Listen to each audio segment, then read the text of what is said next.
Olá pessoal, tudo bem? Então vamos aqui comentar na aula de hoje a prova do Barro Branco do ano de 2019, a nossa última prova de geografia, não é? Que tinha 6 questões. A partir de então agora, com a nova banca, FGV, nós teremos 6 questões de geografia. Isso é um desrespeito à geografia, conforme eu sempre digo, não é? Reduzir aí o número de questões de geografia e além disso houve uma mudança de banca, não é? Nós teremos que a prova agora do Barro Branco será feita pela FGV e não mais pela VUNESP, como foi feita de 2010 até o ano de 2019, essa última prova nossa aqui e tal, não é? Pessoal, se você quiser ter acesso a essas questões que nós vamos comentar aqui da última prova, você tem um PDF na descrição do nosso vídeo, tá bom? Aí você pega o PDF, dê uma olhada nas questões, faça as questões e depois você veja a resolução aqui. Aliás, é este o modo que nós estamos fazendo no nosso curso de revisão para a prova do Barro Branco, onde nós temos as questões da FGV, sobretudo FGV, algumas questões também de provas passadas da VUNESP, onde comenta ali, então, alternativa por alternativa, onde você consegue rever boa parte do conteúdo para a sua aprovação rumo à Escola de Comandantes da Polícia Militar do Estado de São Paulo ficar muito mais próxima, ok? Vamos lá, sem mais delonga, observar a questão de número 1. A questão de número 1, minha gente, nos traz um mapa, conforme vemos aí, certo? Um mapa mundi, com a produção de petróleo e consumo de petróleo no ano de 2016. Então, no ano de 2016, o cenário da produção petrolífera, o cenário do consumo petrolífero era este daí, cartografado neste mapa aqui. Ok? Pessoal, quando tiver algum mapa na nossa prova, na nossa questão, você tem que observar, além da legenda, o título do mapa, você observe também o que é ali, ó, a nossa legenda. A produção está na cor branca e o consumo está na cor verde, ok? Nas bolinhas representando o quanto que se produziu ou consumiu em milhões de toneladas, que está aqui descrito nessa legenda também, ó, milhões de toneladas equivalentes de petróleo no ano de 2016, ok? Nós podemos perceber que no mapa alguns países consomem mais petróleo do que produzem, outros países produzem muito mais petróleo do que consomem e alguns acabam empatando assim, onde a produção e o consumo são basicamente equivalentes, ok? Onde em alguns países a produção e o consumo são basicamente equivalentes, ok? Pessoal, observando aí o caso notável dos Estados Unidos, que é o país que mais consome petróleo no mundo, certo? A gente visualiza, no caso dos Estados Unidos aqui, ó, que a produção de petróleo no território americano, aqui, ó, seria este círculo interior e o consumo excedeu. Então, os Estados Unidos é o país que importa muito petróleo, certo? Aliás, uma coisa importante em percebermos também é que o país que mais produz petróleo no mundo hoje é os Estados Unidos. Os Estados Unidos é o país que mais produz petróleo no mundo, hoje 2021, tá bom? A Rússia vem na sequência. A Rússia é o segundo país que mais produz petróleo no mundo hoje, tá certo? E só na sequência você tem que a Arábia Saudita é o país que vai produzir petróleo também em grande quantidade, ok? Mas o que mais produz petróleo no mundo hoje chama Estados Unidos da América, depois a Rússia e depois a Arábia Saudita. Estou pensando aqui com vocês na produção. Tá claro isso aí? Acho que sim. Espero que tenha dado para entender. Se isto for abordado em nossa prova, você não será pego de calça curta, digamos, ok? Você não será pego desajustado, ou seja, você saberá qual que é o maior produtor de petróleo do mundo hoje, tá bom? Olha só, minha gente, vamos observar aí o que nos pede a questão, mas antes vamos observar ainda outras informações do nosso mapa. Eu faço aqui essas informações com vocês e ela demora, não é? Mas quando você está fazendo a questão ali, você bate o olho e consegue ler rapidamente ali o nosso mapa e certamente ir para as alternativas tendo lido as informações do nosso mapa. É assim que a gente faz no nosso curso de revisão para o Barro Branco. O link do nosso curso está na descrição do nosso vídeo, ok? Pessoal, seguinte, observem aí, ó. Nós temos um país na África, esse daqui, por exemplo, que é a Nigéria, onde a produção de petróleo, vocês podem observar, é maior do que o consumo. A mesma coisa vale para Angola, ok? A produção é maior do que o consumo. Aliás, quase nem há consumo nesse país, ok? Quando observamos ali, por exemplo, a Rússia, aqui, ó, a gente vê que a produção na Rússia é maior do que o consumo. O consumo é menor de petróleo do que a produção na Rússia, de modo que a Rússia é um país que exporta muito petróleo, por exemplo, ok? É o que o mapa nos traz aí nessa questão de 2016. Muito bem, vamos para as alternativas, ver o que nos pediu essa questão. Diz ali a alternativa A. Antes, né? O comando da questão, diz ali, ó, a leitura do mapa e os conhecimentos sobre a apropriação dos recursos naturais permitem afirmar que, vejamos a alternativa A, as descobertas de novos lençóis petrolíferos no início do século XXI mudaram a geopolítica do petróleo, que prevaleceu durante todo o século passado, né? E organizações como a OPEP perderam importância.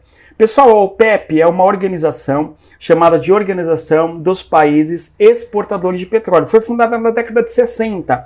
O objetivo da OPEP era produzir petróleo e controlar o preço do petróleo. Os países formantes da OPEP, os países que são originários da OPEP, que fundaram esta organização, que é um cartel, que controla o preço do petróleo no mundo, são a Arábia Saudita, o Irã, o Kuwait, a Arábia Saudita e também a Venezuela.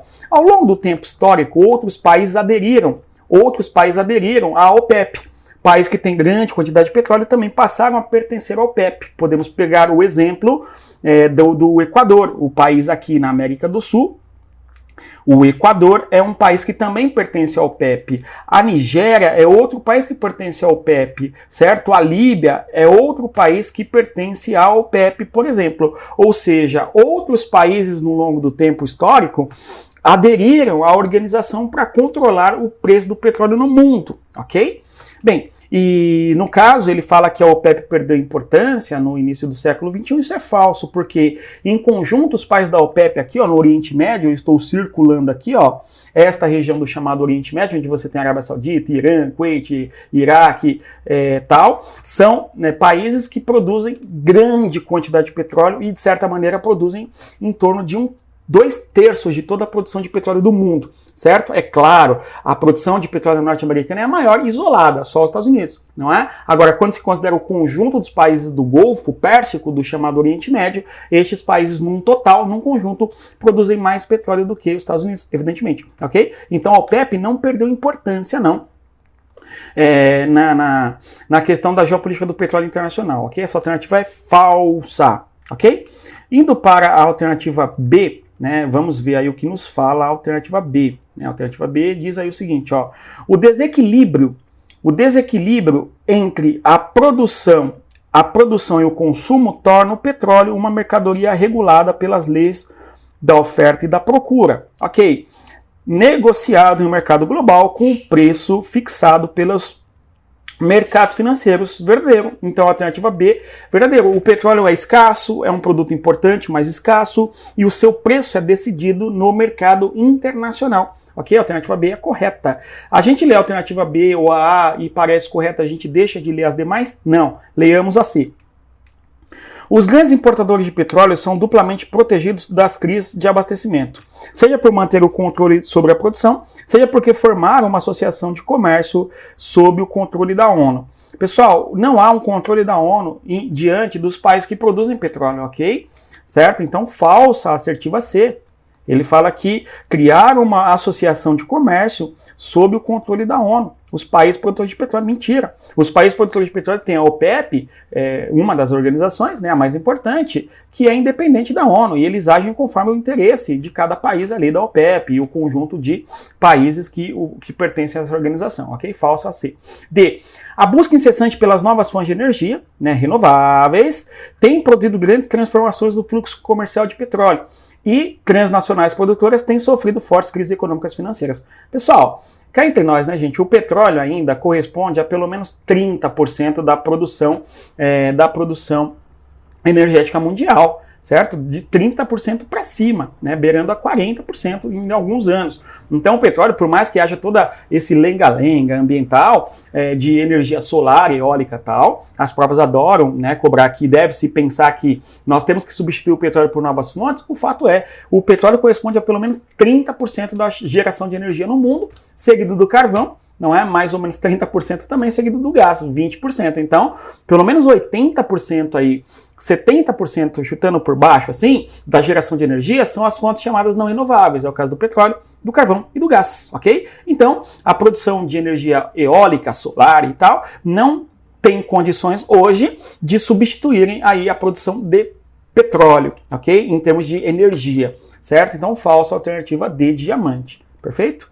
E as recentes políticas ambientais que visam a redução da emissão de gás de efeito estufa têm gerado abalos políticos e econômicos nos países produtores de petróleo que, por sua vez, contaminam o mercado mundial. Isso é falso, né, pessoal? Falso, falso, falso. Nós temos que os países que produzem petróleo muitas vezes estão à margem do debate ambiental. O debate ambiental é muito forte na Europa, nos Estados Unidos e até no Brasil. Não é? Em países do Oriente, em boa parte, ou até africanos, o modo como se discute as questões ambientais não é tão forte como se debate ainda, como se debate na Europa Ocidental, nos Estados Unidos, enfim, ok? Ou seja, a penetração das ONGs em certas regiões do mundo não é tão forte quanto em países europeus, ou mesmo o Brasil, ou ainda os Estados Unidos. Alternativa correta, alternativa B de Bosque, ok? Avançando para a questão de número 2. E aí vocês vejam, né? Em uma questão a gente consegue rever boa parte do conteúdo, tudo bem? Espero que tenha ficado claro aí. Se você tiver dúvida, vê no nosso canal, tem uma aula aí sobre geopolítica do petróleo, tem uma aula sobre o petróleo no Brasil, se o Brasil é ou não autossuficiente e assim por diante, ok? De qualquer maneira, vejamos aí a próxima questão, que trata sobre geografia física, ok? Pessoal, e no nosso curso de revisão a gente tem as listas de exercícios e o comentário das listas alternativa por alternativa, não é? Bem focado aí para que nós gabaritemos a geografia, né? Muito bom. Vamos ver. A questão próxima nossa questão 2 aqui, né? A questão está relacionada ao texto e ao mapa apresentados a seguir, certo? Esse é um evento que aconteceu no ano de 2019 ali, né, se eu não me engano, 2018, 2019, foi no começo de 2019, né, não lembro exatamente, foi no final de 2018, que foi um ciclone tropical que acabou entrando no continente africano, resultando em problemas de mortes e desastres ambientais bem tristes naquele momento, né. Bom, e a prova nos cobrou este conteúdo. De modo que as nossas provas do Barro Branco, feita pela Banca Vunesp, sempre cobravam da gente um conteúdo das atualidades, não é? Em geopolítica, certo? Muito comum. De modo que para esse ano de 2021, caso nossa prova ocorra, e nós torcemos para que ocorra, os assuntos de atualidades podem ser cobrados na nossa prova. Veja aí a nossa playlist de revisão para o Barro Branco, que há no nosso canal. Bom, sem mais delongas, vamos ver. O texto fala o ciclone e daí um dos piores desastres relacionados ao clima já registrado, né, atingiu o sudeste da África em março, deixando um imenso rastro de morte e destruição em alguns países, Moçambique, Zimbábue e Malawi, certo? É esta região aqui africana que onde nós tivemos a ocorrência eu ia falar terremoto, né? Não foi terremoto, foi um ciclone tropical, ok? Que chamaram de Idai, certo? Um ciclone e diversas enchentes mataram centenas de pessoas na região e deixaram cerca de 2,5 milhões de pessoas sem água potável, sem moradias e sem saneamento básico e aquela coisa toda, né, gente? Há centenas de desabrigados, ok? Então, o fenômeno que traz uma série de consequências, né? Conforme a gente pode ver no texto e tal, né? Vejamos aí, ó. Nesta região, então, que você tem o estado de Moçambique, né, o país de Moçambique, certo? Conforme bem sugere o texto, além de Moçambique, os países como Zimbábue e também Malawi, nesta região que sofreram a entrada aqui, ó, do ciclone nesta região, nesta direção, ocasionando todos esses problemas que a gente acabou de ler, não é? E ele tem para a gente uma pergunta conceitual, né? Uma pergunta conceitual. O ciclone tropical né? O que é um ciclone tropical? Pessoal, minha gente, os ciclones vão aparecer como sendo tempestades tropicais, ok? São tempestades tropicais, ok? Tempestades tropicais são ciclones. Só que o termo ciclone nem sempre aparece, né? O termo ciclone nem sempre aparece. É comum aparecer o termo furacão, não é? Quando nós temos um furacão, nós estamos com o mesmo fenômeno. É uma tempestade tropical, não é? O vento tem uma velocidade acima, né? Ó, a velocidade, eu vou até, olha só você, a velocidade do vento é acima de 119 km por hora, certo? Isto é o vento do furacão. Antes disso, não é um furacão, mas é uma depressão tropical, tem lá os conceitos da geografia física. O fato é, ventos violentos, pessoal, não é? Ventos imensos, muito rápidos aí, com grande volume d'água, causando as tempestades. Na costa dos Estados Unidos, na costa leste, é chamado de furacão. Na costa oeste também. Agora, no sul da Ásia, esse fenômeno é chamado de, como chama? No sul da Ásia, sudeste da Ásia, é chamado de tufão, né? Então esse fenômeno é chamado de tufão também, depende da região. Agora, no Atlântico Sul, no Brasil, se ocorrer tal fenômeno, ou na África, é chamado de ciclone. É o mesmo fenômeno, né, gente? Né? Só que os nomes variam conforme as regiões de ocorrência, ok? Mas é uma tempestade tropical. Enfim, esse fenômeno, né, é um fenômeno associado a baixa pressão atmosférica. Isso é importante. A água, né, então o que forma um ciclone? Primeiro que ele forma no oceano, certo? Então o ciclone se forma nos oceanos. O ciclone forma no oceano, ok ou não? O ciclone forma no oceano, acabou, né? Isso é importante, né? A temperatura está acima de 27 graus Celsius, não é? As temperaturas da água estão acima de 24 graus Celsius. Quando a temperatura está acima de 24 graus Celsius, o que acontece? Evapora um volume grande de água, evapora numa velocidade considerável, ok? Então, à medida que a água está evaporando, você tem o quê? Uma baixa, olha só a importância aqui, ó, uma baixa pressão atmosférica. E à medida que você tem essa baixa pressão atmosférica, é que a água está evaporando, a água está evaporando, a água está evaporando, né? Na periferia desse nosso fenômeno, a gente vai observar uma alta pressão atmosférica. Olha só, eu vou representar aqui então, minha gente, ó, a superfície oceânica, perfeito ou não? Tá vendo aí? Eu vou dizer para vocês que neste ponto aqui, ó, a temperatura, nesse ponto aqui, ó, a temperatura está em 28 graus na água, né? Como consequência, nesta região aqui, ó, nesta região a temperatura na água está, sei lá, 26 graus. A gente tem um gradiente de temperatura aqui, né, gente? Então a água aqui está a 26 graus Celsius, há esse gradiente. Você tem um corpo líquido, não é? Quando a água está quente e fria, ela vai se movimentar. Concordam comigo? Não, gente. A água fria vai para a região quente, a água quente vai para a região fria. Então ela vai circular. Você tem o fenômeno da rotação ali ocorrendo, não é? Só que isso também é refletido na atmosfera. Por quê? Aqui você vai visualizar na região dos 28 graus Celsius o que ocorre ali, gente. A água evapora aqui, né, gente? A água está evaporando, evaporando. Nesta região aqui, ó, dos 26 graus Celsius, você tem a descendência do vento, né? Então, vai formar uma célula convectiva aqui, certo? E vai formar a célula convectiva aqui, ó. Tudo bem? Isso daqui vai resultar numa circulação da atmosfera dessa magnitude, formando aí o nosso ciclone. Então, o que a gente percebe aqui na formação do ciclone? Você tem uma superfície da água acima de 27 graus Celsius. Na periferia, essa água está certamente mais fria. Então, o que acontece? Há uma circulação dessa água e está evaporando, ao mesmo tempo que está circulando, vai evaporando e vai evaporando, circulando, formando ali a nossa tempestade. Desculpem aqui o desenho, não ficou talvez muito bom, mas eu espero que tenha dado para entender. Então o que importa aqui? Como se forma o ciclone? Região de baixa pressão atmosférica, tudo bem? Porque a água evapora. Na periferia, alta pressão atmosférica, ok? Então na região de baixa pressão atmosférica ele se forma no oceano com águas quentes. Quando o ciclone chega nos oceanos, quando o ciclone chega nas regiões continentais, ele vai perder força. Por quê? Pelo motivo de não ter água para o alimentar. Deu para entender, pessoal? Então aqui, ó, de maneira bem sucinta, uma definição do ciclone, tal. Vamos ver o que falam as nossas alternativas.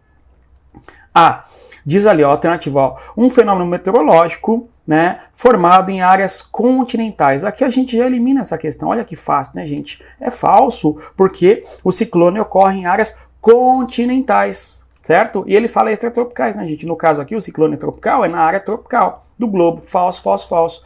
Que em geral se dirige para áreas de alta pressão atmosférica, ok? Falsa alternativa A. B. Uma ocorrência atmosférica encontrada nas médias latitudes, né? E associada às frentes frias. Pessoal, não ocorre nas médias latitudes e não está associada às frentes frias, ok?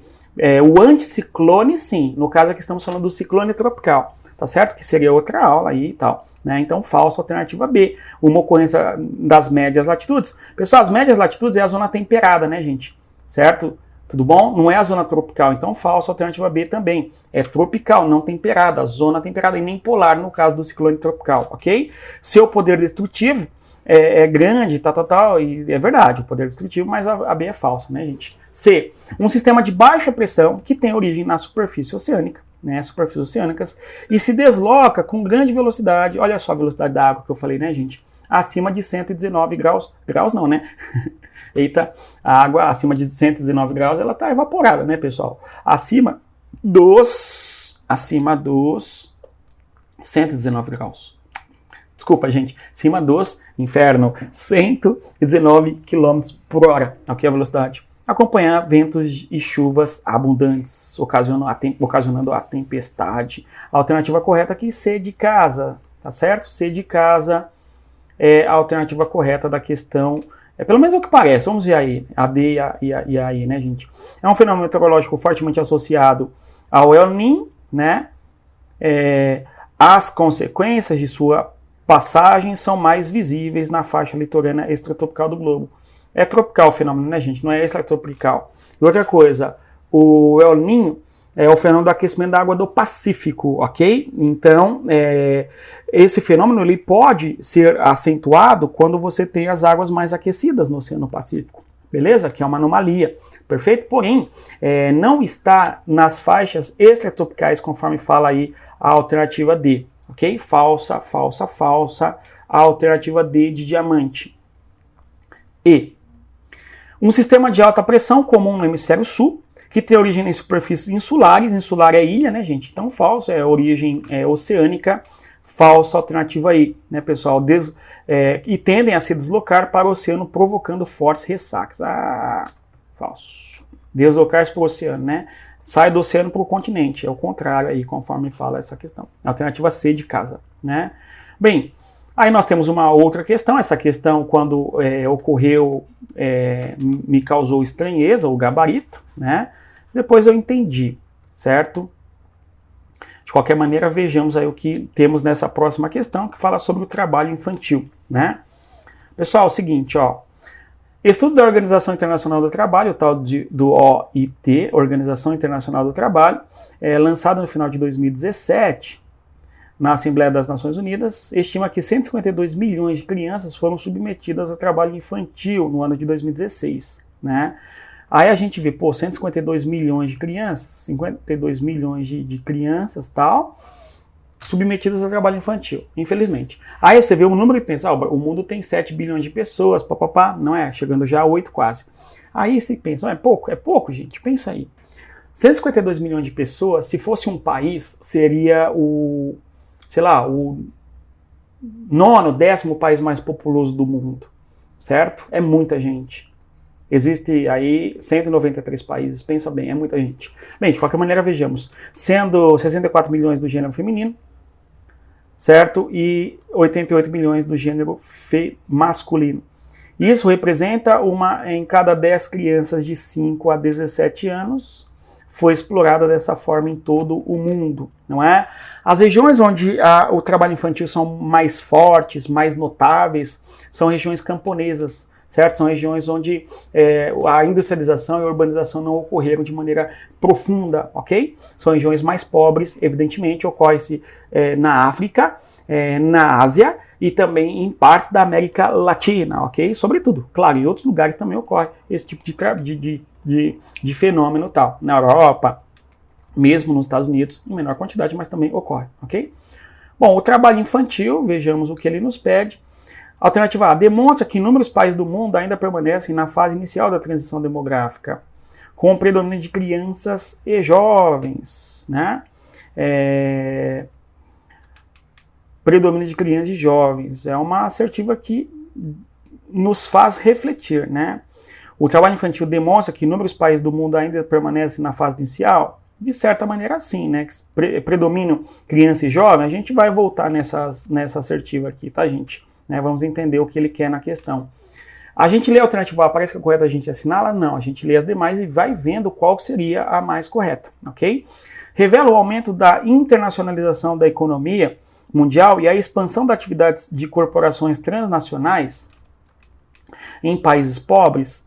Olha só, o avanço de corporações transnacionais é o avanço da indústria, né, gente? Então, não necessariamente a B é verdadeira, porque são regiões onde onde há uma grande marca como se chama? Da população camponesa, ok? Então, falso, alternativa B. C. Mostra que a divisão territorial e etária do trabalho ainda é incipiente em áreas do globo, com muitos níveis de conflitos e pobreza entre a população. A gente lê aqui, papapá, e pensa, pô, mostra que a divisão territorial e etária do trabalho ainda é incipiente. De certa maneira não deixa de ser verdade isso, né, gente? Mas a gente vai voltar aqui na C também daqui a pouco, ó. Reforça o papel das grandes organizações supranacionais como a ONU, responsáveis pelo controle e eliminação da exploração de crianças e jovens. E aí, gente, a ONU não teria esse papel? Não parece que é verdadeira também essa questão aqui, né? Aí a gente lê, por fim, a alternativa aí. Está concentrado principalmente nas regiões do globo onde as atividades agrícolas tradicionais demandam um grande contingente de mão de obra. Não é verdade isso, gente? A alternativa aí é a alternativa correta, né? Por quê? Olha o que fala, o que nos pede o enunciado. O trabalho infantil, papapá, né? Está concentrado principalmente em regiões do globo onde as atividades agrícolas tradicionais demandam contingente de mão de obra. Isso é verdadeiro, ok? Isso define o trabalho infantil em boa parte geograficamente, onde ele se localiza, não é? Agora, olha a D. Reforça o papel das grandes organizações supranacionais como a ONU, responsável pelo controle e eliminação da exploração das crianças. Essa questão ela é problemática porque, a D, por mais que nos pareça verdadeiro, a ONU não tem essa função exatamente de controlar e eliminar o trabalho infantil. Ela vai sugerir, junto a organismos multilaterais, certo? Continentais, regionais, que se busque meios para diminuir e eliminar o trabalho infantil, ok? E não necessariamente é a ONU quem vai fazer tal ação, percebe? Ela não é responsável pelo controle e eliminação, certo? Ela, de certa maneira, quando pensa-se nisso, acabaria por afetar negativamente a soberania dos países, ok? Enfim, então a D é falsa por esse motivo, embora eu concordo com você se disser, mas essa questão foi mal formulada. Pois é, entramos com recursos por conta dessa dubiedade do gabarito e não houve aceitação de anulação dessa questão. Ela foi tida como E, correta e pronto. Olha C. Mostra que a divisão territorial e etária do trabalho ainda é incipiente em áreas do globo, com altos níveis de conflitos e pobreza entre a população. O trabalho infantil mostra isso? De certa maneira, sim, também, não é? Só que o trabalho infantil não está restrito às regiões de conflitos. Nas regiões de conflitos ele ocorre também, só que está mais concentrado em regiões agrícolas, ok? E não necessariamente regiões de conflito. Então, regiões agrícolas é mais abrangente do que regiões de conflito, tá certo? Deu para entender? Embora muitas vezes essas regiões elas sejam a mesma, porém num todo não é verdade. O trabalho infantil é mais típico das regiões camponesas, ok? No Nordeste do Brasil, que é a região mais camponesa brasileira, o trabalho infantil perdura com maior vigor do que em regiões como o Sudeste. Tudo bem? E não há conflito nessa região. Novamente, repito, a assertiva 3 tem um quê de verdade, ok? Quando se olha para o continente da África, sobretudo, porém, ela é mais restritiva, a E é mais abrangente, por isso que o gabarito é a E. Questãozinha nhaca, né? Confesso que não gostei, tá bom? Demonstra que inúmeros países do globo ainda permanecem na fase inicial da transição demográfica, com o predomínio de crianças e jovens. Pois é, demonstra isso. Porém, o trabalho infantil é mais afeito às regiões agrícolas do que necessariamente aos países jovens, ok? Cuja população jovem é considerável. Faz sentido isso, né? É mais abrangente a alternativa E do que a alternativa A, por isso que ela foi considerada falsa, tal, né? Quando saiu essa questão, honestamente, eu trabalhava no cursinho, eu coloquei a alternativa... Qual foi que eu coloquei? Eu coloquei a alternativa C, né? E aí, beleza, né? Aí que acontece? Um dos cursinhos concorrentes, um colocou a D, certo? E aí quando veio o gabarito oficial, colocaram a E, aí, ué, né? Percebe? Então, você tem aí que a gente vai para a questão, acaba olhando para lá. Coube recurso, mas não nos atendeu no recurso dessa questão. De qualquer maneira, eu espero que nós tenhamos compreendido aqui a reflexão que a gente fez sobre tal questão. Pensando depois, que passa o calor do momento e tal, a gente percebe que sim, a questão é mais abrangente no que se refere ao trabalho infantil, não é? A alternativa aí ela é mais abrangente. Se concentra em regiões onde há predomínio da atividade agrícola, ok? Muito bem. Então, indo adiante, vamos ver a questão aqui, a questão de número... A próxima questão, né, gente? A questão de número 4, certo?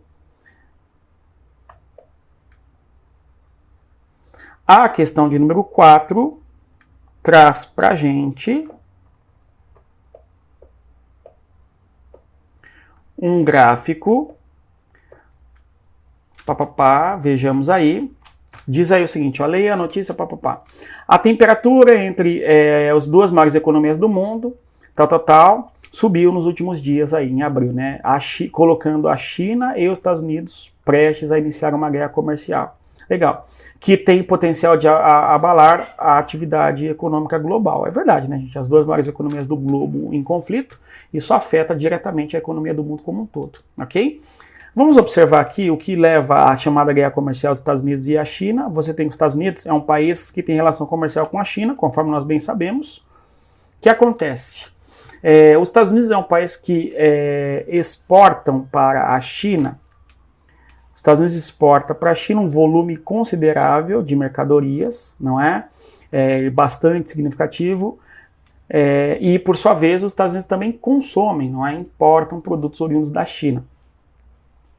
Perfeito. Então, há uma relação comercial entre os dois países aqui, uma relação comercial bastante importante, né? Tudo bem? Então, eu vou repetir. Os Estados Unidos vendem para a China uma quantidade em bilhões de dólares, na casa de 100 bilhões de dólares, tudo bem ou não? Então os Estados Unidos vendem para a China em torno de 100 bilhões de dólares, certo? É um pouco, né, próximo a esse número, certo? Agora, por sua vez, os Estados Unidos compram da China, né? A China vende para os Estados Unidos em torno de 450 bilhões de dólares. O que a gente tem como consequência no caso dos Estados Unidos da América, um déficit. Há um déficit nos Estados Unidos em relação à China. A China, na relação comercial entre ambos, tem o que se compreende como sendo um superávit. Ok? Isso é o que nós sabemos. O que o governo norte-americano, na figura do Donald Trump, diz Make America Great Again. Fazer os Estados Unidos grande outra vez, novamente e tal. Beleza, beleza. E aí, o que o Trump propõe? Aumentar impostos de produtos vindo da China. Beleza? Então a gente aumenta imposto de produto vindo da China, o que a China faz? Desvaloriza a moeda. E aí o produto chinês entra barato do mesmo jeito. O objetivo, a princípio, aumentando imposto, é fazer com que o produto chinês seja caro. Ok? Quando chega no mercado americano, o cidadão americano compra o produto americano e não chinês. Mas eles desvalorizaram a moeda, o que aconteceu? O produto continuou barato. Eles pagam mais impostos, mas o produto é barato porque a moeda foi desvalorizada pelo governo chinês. Isso vai desencadear outras nuances aí na relação conflituosa Estados Unidos e China, tá bom? No canal tem uma live aí sobre o maior conflito do século, alguma coisa assim, onde a gente fala sobre a relação comercial entre os dois países, enfim, tá bom? Essa questão aqui, minha gente, foi anulada no ano de 2019, porque ela traz um gráfico que sugere o contrário. Se vocês observarem bem o gráfico aí, ó, notem só, balança comercial dos Estados Unidos com a China. Os Estados Unidos, então, aqui, ó, na cor azul, aqui, ó, seria, os Estados Unidos ali na cor azul seria, né, o que eles importam e o que eles exportam, segundo o gráfico, né, gente? Então, aqui os Estados Unidos teriam um superávit, eles importam, né, menos de 100 bilhões e exportam 350 bilhões. Então, aqui os Estados Unidos seria ganhando. Qual que é o problema? O gráfico foi invertido. Dá para visualizar isso aí, pessoal? O gráfico foi invertido. Porque os Estados Unidos vendem bem menos e compram bem mais da China. E na legenda, a gente vê o contrário. na legenda a gente vê o contrário. Isto impede de chegar a um gabarito correto conforme a realidade, né? Não somente conforme a realidade, mas também conforme o gráfico. O gráfico está errado, ok? O gráfico está errado. Esse que é o fato. Porque se os Estados Unidos têm déficit, o gráfico está errado. Ah, mas o aluno foi para a questão e não sabia que os Estados Unidos têm déficit. Legal, vamos ver. Alternativa A. A leitura da notícia do gráfico, né, e o conhecimento sobre as relações entre os dois países permite afirmar que, alternativa A, ao déficit comercial dos Estados Unidos somam-se transferências tecnológicas e subsídios chineses às indústrias como causa do conflito comercial. Pessoal, não há transferência tecnológica e subsídio. Vamos ver. Deixa eu ler de novo. Ó. Ao déficit comercial dos Estados Unidos somam-se. A gente tem déficit dos Estados Unidos, legal. Só que o gráfico não permite ler isso. Tudo bem, não, gente? O gráfico não permite ler isso. Então é falsa a alternativa aqui. Porque é uma dissonância entre o gráfico e a alternativa A. Veja só, então seria falso por isso. Porque ele mostra um superávit comercial dos Estados Unidos. Olha só, vamos ver 2017 aqui, ó. A importação norte-americana na cor azul foi de 100 bilhões. A exportação teria sido de 450 bilhões. Então os Estados Unidos teriam um superávit. O gráfico não condiz com a alternativa A, por isso que a alternativa A é falsa, ok? Lendo ainda de novo a alternativa A, ao déficit comercial dos Estados Unidos com a déficit, somam-se transferências tecnológicas e subsídios chineses às indústrias como causa de conflito comercial. Falso, alternativa A, por quê? Ele fala em subsídio chinês à indústria, né, como causa do conflito. Isso existe. A indústria chinesa, aliás, o governo da China dá subsídio para a indústria americana, na forma de impostos mais baratos e tal, não é? Mas o gráfico não permite ler isso, ok? É o contrário, o gráfico. Falsa A por isso. B. As relações dos Estados Unidos com a China ainda estão historicamente relacionadas à Guerra Fria, e ao déficit comercial é apenas um pretexto do governo Trump. É falsa B, gente, por quê? A relação comercial dos Estados Unidos com a China não é a da Guerra Fria, é a da globalização. Na Guerra Fria, você tem que os Estados Unidos é um inimigo da China até 1971, quando o presidente norte-americano vai até a China e aproxima os dois países. Se você tem hoje uma China grande, é porque houve a aproximação dos dois países e muitas indústrias norte-americanas saíram do seu país e foram para a China na década de 80, com muita força, graças aí à política de abertura econômica do governo Deng Xiaoping, a chamada Segunda Revolução Chinesa, quando a partir de 78 a China vai mergulhar numa fase do que se compreende como um país e dois sistemas, tudo bem? Onde você tem uma economia de mercado regida por um partido único, certo? É falsa a alternativa aí, é B no caso, e porque a relação dos dois países não remonta à Guerra Fria, ok? Na Guerra Fria houve uma aproximação dos dois países por motivos ali atômicos, inclusive, certo? Falsa a B. C. O objetivo do governo Trump é reduzir as trocas com a China e ampliar as relações com os países da América Latina, com os quais mantém superávites, ok? Isso aqui pode ser compreendido como sendo verdadeiro, né? Reduzir as trocas com a China, ou seja, demandar menos, né, da China e aumentar e ampliar aí as relações com a América Latina. Pode até ser, embora o objetivo do Trump mesmo seja valorizar a própria economia, ok? D. As principais mercadorias vendidas pelos chineses aos estadunidenses são produzidas nas filiais de empresas transnacionais europeias e japonesas da China. Deixa eu ler de novo. As principais mercadorias vendidas pelos chineses aos estadunidenses são produzidas nas filiais de empresas transnacionais europeias e japonesas da China. Não. Né? Pelo contrário, não é isso.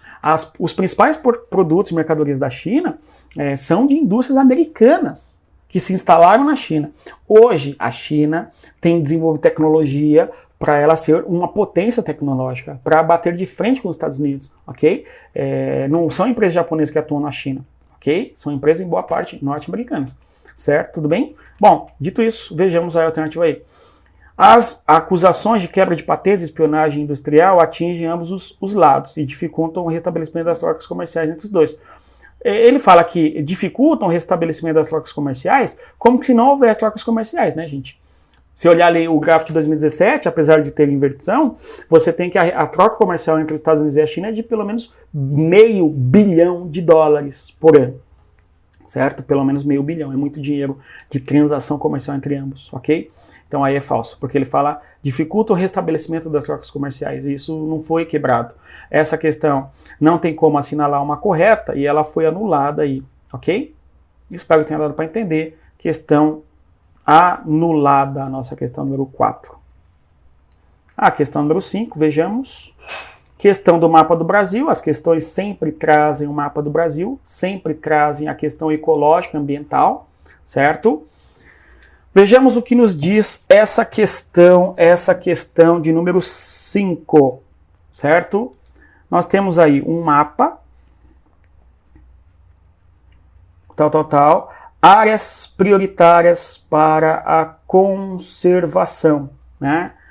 Aí você tem aqui as áreas extremamente áreas para prioridade da conservação ambiental, né? No Brasil foram consideradas as de mais alta importância as áreas de rápida urbanização que tendem a comprometer a cobertura vegetal. As áreas, em boa parte, estão aqui, né, gente? Ó.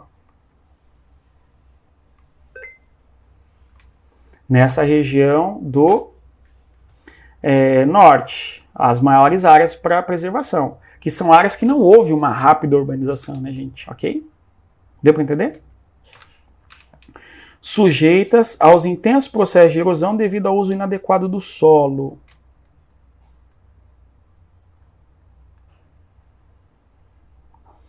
Pessoal, o uso inadequado do solo muito forte, muito significativo na região do centro-oeste do Brasil, né, pessoal? Né? Nessa região que destaco aqui na cor verde, ok?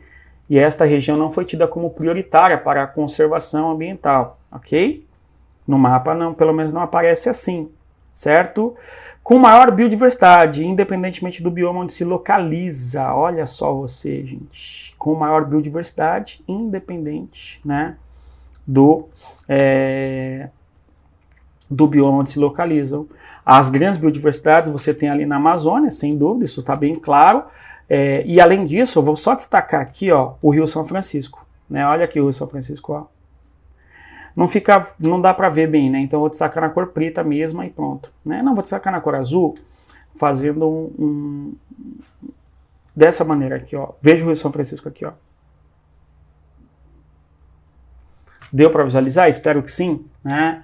É melhor fazer na cor preta mesmo e pronto, para ficar bem claro onde está o Rio São Francisco, aqui, ó. Deu para visualizar aí o Rio São Francisco? E aí, se você observar bem na margem do rio, aqui, ó, você tem esta parte para ser conservada, que está na várzea do São Francisco, área de biodiversidade. Quer ver outro rio aí, gente? O rio Tocantins-Araguaia? Aqui, ó. Tocantins? Araguaia, né? Tocantins. Aqui. Se você observar bem, tem áreas vermelhas ali, né? Que devem ser conservadas. Tudo bom? Alternativa C, alternativa correta. Perfeito, pessoal? É uma questão de interpretação do mapa em boa medida. Né? E claro, conhecendo a Amazônia, sabendo que a maior biodiversidade são regiões prioritárias para a preservação e tal. Né? D. Em processo de ocupação por novas usinas hidrelétricas. Não é isso, né, gente? Não há usina hidrelétrica em todo o Brasil, aí, conforme sugere esse mapa, ok? Falso. Destinadas à construção e expansão da malha ferroviária, rodoviária. Falso, né, gente? A alternativa C correta, porque é prioridade preservar as regiões de alta biodiversidade. Pessoal, a questão de número 22 foi uma questão que inovou no ano de 2019. Né? Trouxe para a gente o conceito de urbanização. O conceito de urbanização abordado aí é algo que geralmente nós não vemos em sala de aula. Tudo bem? Conforme vamos observar nas alternativas. Tudo bem? Vamos lá. Recentemente, observa-se que os espaços rurais começam a incorporar elementos urbanos. Ok? O espaço rural incorpora o espaço urbano. Trata-se de um processo que ocorre em áreas não contínuas das metrópoles. Quando se instalam no espaço rural elementos e atividades características das cidades, certo? O que define a cidade? Se você viu a nossa live aí de revisão do Barro Branco no nosso canal, você tem que a urbano se diz respeito a, deixa eu tomar uma água, né, gente? Comércio, indústria, serviços.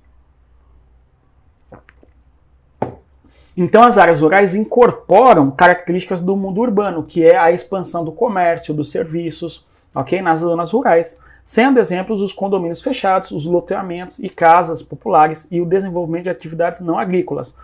Foi o exemplo que eu dei, né, gente? Atividade não agrícola, que é o caso de hotéis e spas, o texto dá esses exemplos todos, né? Eu dei outros exemplos, certo? Comércio e tal. Os condomínios de luxo localizados em zonas rurais, por exemplo, no estado de São Paulo, a gente pode perceber a relação que existe em Arujazinho, não sei se vocês conhecem.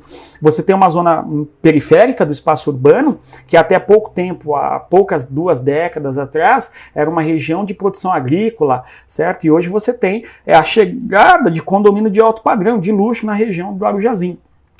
Isso acontece também na região de Alphaville, por exemplo. Agora, uma atividade comercial numa zona rural ocorre, como por exemplo, a Rota do Vinho, aqui em São Paulo, que ocorre na zona rural de São Roque, por exemplo. Tudo bem? Não sei se vocês conhecem a Rota do Vinho, onde você tem uma atividade econômica comercial, o turismo, certo? Fortemente associada a uma atividade agrícola, que é conhecer a Rota do Vinho, a produção do vinho, o tipo de uva, o tipo de vinho que se produz a partir da uva e assim, etc.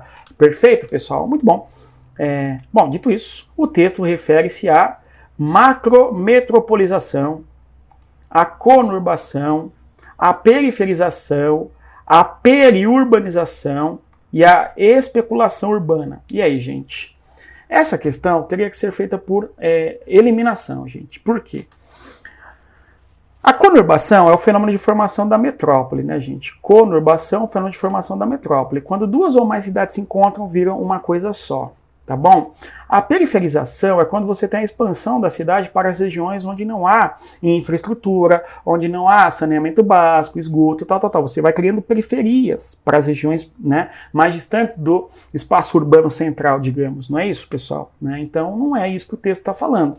Ele fala sobre especulação urbana. A especulação urbana é quando compra-se terrenos, espera-se que a região valorize com a chegada do hospital, do metrô, tal, e aí você vai ganhando, você vai comprando terrenos baratos e vai vendendo à medida que vai valorizando aquela região. Você vai especulando o valor do solo, o valor da terra, digamos, ok? Não é disso que o texto está tratando. A macrometrópole está se formando, sim, no espaço paulista. Isso é importante e interessante observarmos que existe o eixo Rio-São Paulo. O eixo Rio-São Paulo compõe a metrópole paulista. Né? Você teria aqui São Paulo, nós teríamos Rio de Janeiro, a metrópole paulista é mais forte, é maior, não é? Existe uma importante ligação entre as duas metrópoles que é dada a partir da rodovia Presidente Dutra, não é isso? Né? Uma importante rodovia que interliga as duas metrópoles, formando o que se compreende como sendo megalópole. A megalópole, Rio-São Paulo. Essa nossa importante megalópole Rio-São Paulo é integrada ainda por aeroportos e tal. Muito bom. Porém, o custo de transporte, etc., a distância São Paulo-Rio, a crise que se abate no Rio de Janeiro, econômica, de segurança, uma série de problemas faz com que o Rio de Janeiro tenha perdido economia. Haja uma deseconomia no Rio de Janeiro acontecendo, ok? Então, resulta daí que ganha mais força uma integração entre São Paulo, por exemplo, e a cidade aqui, ó, de Santos. Então a integração entre São Paulo e Santos passa a ter uma força crescente. A integração, inclusive, no Vale do Paraíba, né, no sentido do Rio de Janeiro aqui, ó, entre São Paulo e São José dos Campos, passa a ter uma maior força, uma maior importância do que a integração São Paulo-Rio. Né? A integração entre São Paulo e Campinas, tudo bem? A integração entre São Paulo e Campinas passa a ter uma força gigantesca, né?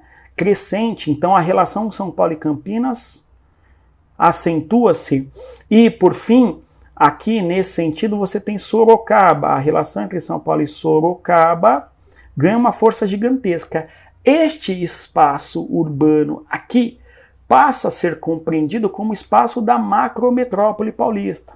Ok? Então você tem a formação de um espaço urbano, de um tecido urbano, que se intensifica cada vez mais, formando a chamada macrometrópole, os limites de São José dos Campos, Campinas, Sorocaba e Santos.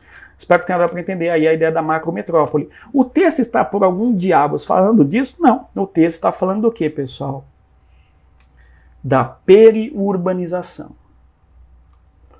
Tudo bom? Periurbanização, alternativa D de diamante, ok?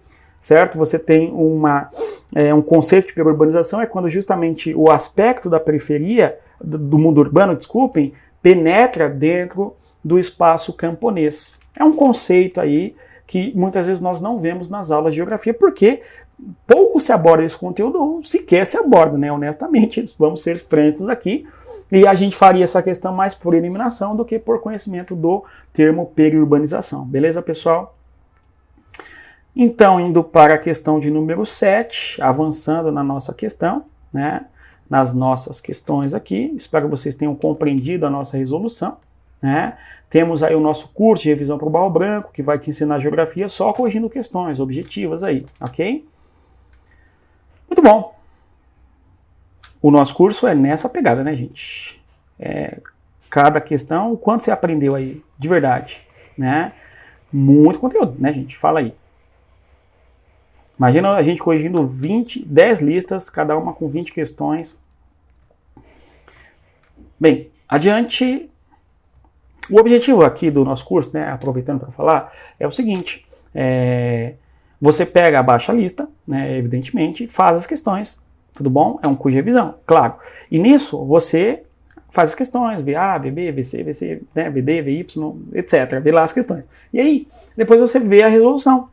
E na resolução você vai, opa, eu errei essa por isso, aquela por aquilo, eu não lembrava disso, eu lembrei aqui, e acertei por isso, é isso mesmo, entendeu?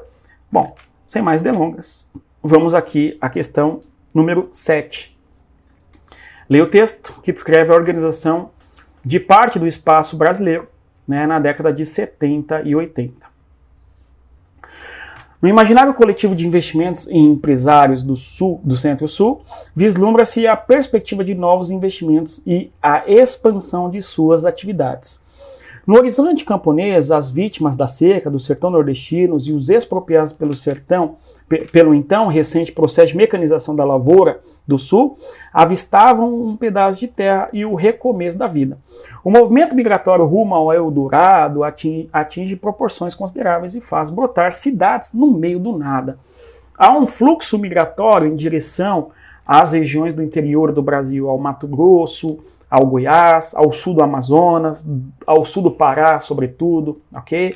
Ao estado também de Rondônia, ou seja, populações que saem de várias regiões do Brasil e vão buscar, né, produzir agricultura nas regiões de fronteira agrícola, assim chamada, não é? O avanço da soja, o avanço da pecuária em direção ao centro-oeste do Brasil, certo? O texto descreve a ocupação do Cerrado do Mapitoba, né, ou do Matopiba, Maranhão, Tocantins, Piauí e Bahia. Olha só, existe hoje uma expansão da agricultura da sojicultura para o Maranhão, Piauí, Tocantins e Bahia. Isso existe, mas isso é mais recente, é da década de 2000, ok? Não é lá dos anos 70. Os anos 70 é a ocupação do Mato Grosso, conforme disse, ok? Então, falsa alternativa A. Essa questão, quando eu fiz, confesso que fiquei olhando, será que não é A, não? Aí eu li a B, né? A expansão da fronteira agrícola na Amazônia, opa, parece que é a busca de Eldorado. A mineração mesma que houve, por exemplo, em Serra Pelada, a busca pelo ouro, pelo brotão, né? Pelo pedaço de ouro que se, né, tirou da veia ali da Serra Pelada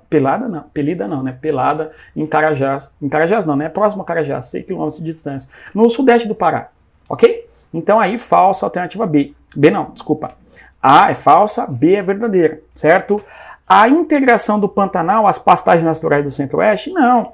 Não é para o Pantanal que houve a expansão da fronteira agrícola nos anos 70. Isso ocorre mais nos anos 2000, ok? A penetração da agricultura familiar na zona da Mata Nordestina? Falso. Ele está falando de ir para o interior, ok? E não para o litoral nordestino, certo? E o avanço das lavouras canavieiras às margens da Belém, Brasília. Nessa via aí, gente, você tem o avanço da soja e não da cana. Então, falsa aí. Alternativa correta, alternativa B de bosque, ok? Questão de número 24 é uma questão que nos traz o gráfico do Brasil e o nosso PIB, certo? Ó, participação percentual, né, a nossa oitava questão, última questão, das grandes regiões no PIB, Produto Interno Bruto no Brasil, certo? Vejamos. A gente tem ali a região sudeste, que tem o maior PIB. O que a gente percebe é que houve uma queda no PIB, né, do sudeste aqui, ó, se você observar De 1990 para 2016, a gente vê e percebe uma queda, né, sensível do PIB do Sudeste em relação às demais regiões do Brasil. Isso a gente percebeu, né? Aí ele diz para a gente ali o seguinte, ó, ao longo das últimas décadas, a região Sudeste manteve a participação no PIB brasileiro. Manteve, embora reduziu um pouquinho, né, gente? Tá. As duas outras regiões que se destacam são, respectivamente... Pessoal, quais as duas outras regiões que se destacam? A de número 4 e a de número 2. Faz sentido isso, gente? Sim? A região número 4 seria a região de segundo maior PIB do Brasil, certo? O segundo maior PIB do Brasil, vamos colocar aqui, ó, PIB, certo? PIB é o Produto Interno Bruto, diz respeito, certo? Diz respeito à riqueza gerada ao longo de um determinado período estabelecido, ok? Repito, PIB é uma riqueza gerada em determinada região ao longo de um tempo. Envolve pelo menos 4 atividades econômicas que não nos cabe aqui agora, não é? Mas tem uma aula no nosso canal aí de demografia e região do Brasil, onde eu falo o que é PIB e tal, né? Envolve o investimento do Estado, o tributo, o consumo familiar, enfim. De qualquer maneira, o PIB brasileiro tem que o Sudeste, eu vou pegar o dado de 2010, viu, gente, do IBGE, certo? O PIB do Sudeste... Desculpa, o PIB do Brasil em 2010 tem no Sudeste a sua principal parcela. O PIB do Sudeste brasileiro corresponde, né, a algo bem considerável. Pelo menos, deixa eu ver aqui na lousa, vocês estão vendo aí? Beleza. O Sudeste tem um PIB na casa de 55% pelo menos. Certo? Em segundo lugar, vem a região sul do país, né? O PIB da região sul do Brasil é em torno de 16%, isso em 2010. Só São Paulo, né, gente, o estado paulista tem 30% do PIB brasileiro, que é o dobro do sul. E o sul envolve 3 estados ricos, inclusive, né, gente? Ou seja, a riqueza no Brasil é fortemente concentrada no Sudeste e depois no Sul. A terceira região de maior PIB do Brasil, é a região Nordeste, onde o PIB do Nordeste brasileiro é na casa de 13%, 14%, né, gente? Depois nós temos a região Centro-Oeste, onde o PIB da região Centro-Oeste do Brasil é na casa dos 9%, quase 10%, e por fim, a região Norte, a última região em termos de PIB nacional, a região com 5% do PIB brasileiro. Se você somar, não vai dar 100%, porque os números estão arredondados para baixo, tá bom? De qualquer maneira, nós temos aí o PIB brasileiro bem concentrado no Sudeste, no Sul, quase nada no Norte, conforme podemos observar, ok? Diz ali, ó, ao longo das últimas décadas, a região Sudeste manteve, As duas outras regiões que se destacam são, respectivamente, a região 4 e a região 2. Faz sentido ou não, gente? A região 4 se refere ao Sul, porque é o segundo colocado, né? E a região 2 se refere ao Nordeste, que é o terceiro colocado. Perfeito ou não, gente? Então, o PIB do Brasil, fortemente concentrado. A alternativa correta, a alternativa E, de I love you, ok? Beleza, gente? Então é isso, espero que tenha dado para entender. A gente faz essa revisão aqui, essa resolução em 1 hora e conteúdo denso, né, gente? Bastante conteúdo a fim de que nós consigamos aprender o máximo de assunto. No mais é isso, bons estudos, rumo à nossa escola de comandantes e qualquer dúvida podem me chamar no Instagram e, claro, convido vocês a conhecer o nosso curso, né, de revisão para o Barro Branco, aí, a prova que se aproxima. Até mais, tchau, pessoal!